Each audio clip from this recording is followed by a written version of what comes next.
Hello, bachcho. Today I will discuss a story whose name is Cats and Bird. In this story, two cats were playing each other. Then that time, both cats saw a bird who was sitting on a tree track.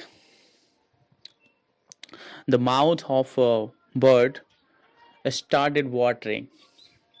Then both cats jumped onto a tree track. But the bird saw them and flew away quickly.